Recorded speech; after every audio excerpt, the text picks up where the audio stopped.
Welcome to the Banker Lamp. Please enjoy the video. You begin by preparing facts and evidence. This saves time and prevents dead ends. First, locate the device serial or IMEI and copy it exactly because Apple will ask. Next, collect proof of purchase, receipt, invoice, or box showing the serial, so you can prove lawful ownership. Then, try to contact the original Apple ID owner or seller to ask them to remove the device from their account. Once done, you'll be ready to escalate to Apple support with the proper documentation.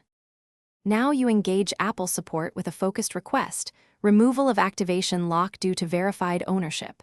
Explain how you acquired the device and provide the serial, purchase date, seller contact, and any supporting documentation. Apple may also request a government ID for verification. Make sure to ask for case ID and an estimated timeline. This helps follow up.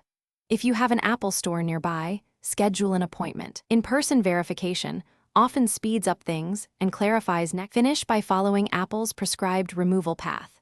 If approved, Apple will remotely remove activation lock or instruct an in-store technician to verify documents and complete the process. Once cleared, erase and restore the device, then sign in with your Apple ID to confirm activation. If your request is denied, make sure your proof of purchase matches Apple's requirements exactly, then escalate to an authorized service provider or request a supervisor review. Keep copies of everything. Documentation resolves most disputes. Thanks for watching. If this was helpful, leave a like and consider subscribing. See you next time.